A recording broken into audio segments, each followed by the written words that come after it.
सबसे पहले मैं आपको एक छोटा सा किस्सा सुनाना चाहता हूं। आज सुबह सुबह मैं दिल्ली से अहमदाबाद आया। अहमदाबाद एयरपोर्ट से जब बाहर निकल रहा था तो एक कर्मचारी ने मुझे रोका। कहता है, सर सेल्फी खिंचवानी है आपके साथ। सो उन्होंने सेल्फी खिंचवाई। फिर मुझसे पूछा कैसे आना हुआ। मैंने कहा यशुदान जी आम आदमी पार्टी ज्वाइन कर रहे हैं। कहते हैं अच्छा।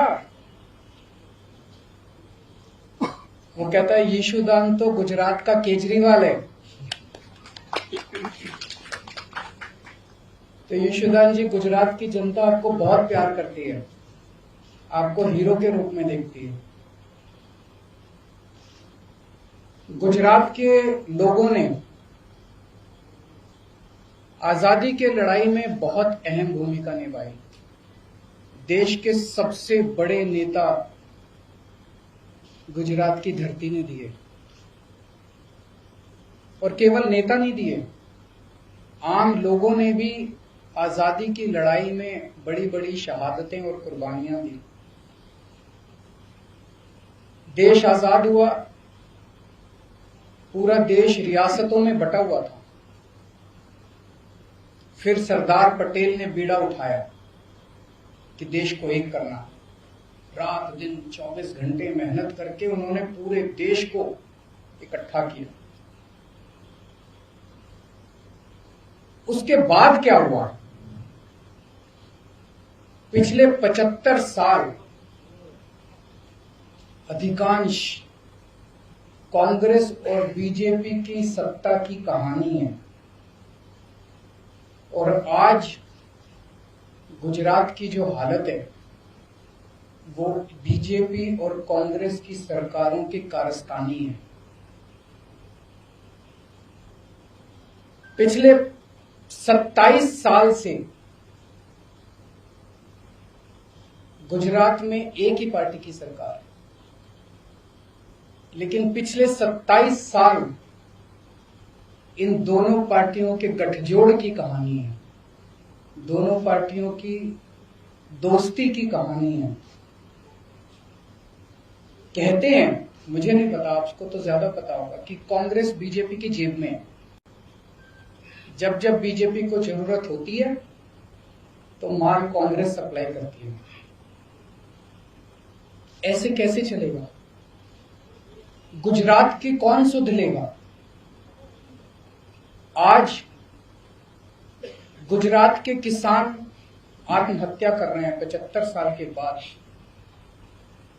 गुजरात के सरकारी स्कूलों की बुरी हालत है, गुजरात के सरकारी अस्पतालों की बुरी हालत है। गुजरात के व्यापारी डरे हुए हैं। डरने की क्या जरूरत है? अब तो देश आजाद हो गया, किसी की हिम्मत नहीं है। अभी कुछ साल पहले मेरा एक दौरा लगने वाला था। गुजरात का एक बहुत बड़ा चेंबर ऑफ कॉमर्स है, उन्होंने मुझे इनवाइट किया। ऐन वक्त पे गुजरात के अथॉरिटीज ने उन पे प्रेशर डाल के मेरा दौरा कैंसिल करा दिया। ये क्या बात हुई? गुजरात के व्यापारी डरे हुए, और पिछले 1 साल के अंदर कोरोना काल के दौरान जिस तरह से गुजरात को अनाथ छोड़ दिया गया, ऐसे लगा जैसे गुजरात के लोगों की सुध लेने वाला कोई नहीं है, गुजरात के लोगों का ख्याल रखने वाला कोई नहीं है। ऐसे हालात के अंदर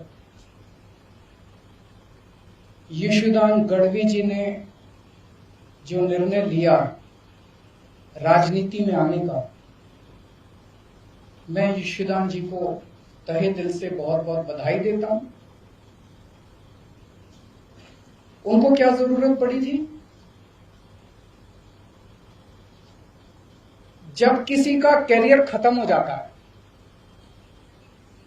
जब किसी को कोई पूछने वाला नहीं होता, तब अगर कोई छोड़ छाड़ के राजनीति में आए तो समझ में आता है। लेकिन अगर कोई अपनी कैरियर की पीक पे अपने कैरियर को लात मार के राजनीति के अंदर आए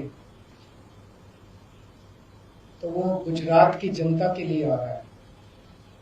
पिछले कुछ सालों से यशुदान जी अपने टीवी चैनल के और अपने कार्यक्रम के जरिए एक एक आम गुजराती की आवाज बने हुए थे, उनकी आवाज उठाते थे। लोग उनके साथ अपने आप को रिलेट करते हैं। आज गुजरात का हर व्यक्ति यशुदान जी के साथ रिलेट करता है। लोगों को लगता है कि वो हमारी आवाज उठा रहे हैं, लेकिन सिस्टम के बाहर रह के आवाज उठा के समस्याओं का समाधान करवाने की अपनी एक सीमा है। सिस्टम के बाहर रह के हम नुक्स निकाल सकते हैं, शोर कर सकते हैं, आंदोलन कर सकते हैं, टीवी के ऊपर आवाज उठा सकते हैं, डिबेट कर सकते हैं, न्यूज में दिखा सकते हैं।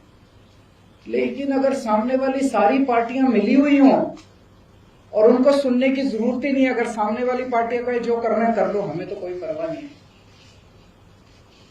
तुम जितनी आवाज उठानी है उठा लो, हमें तो कोई परवाह नहीं है, चुनाव का नतीजा तो पता ही है, हमें तो जीतना ही है, तो फिर क्या करेगा कोई आदमी? तो इन्होंने तय किया कि अब सिस्टम के अंदर जाके, कीचड़ के अंदर उतर के कीचड़ को साफ करना पड़ेगा। मैं समझता हूं कि ये इनका बहुत बड़ा त्याग है।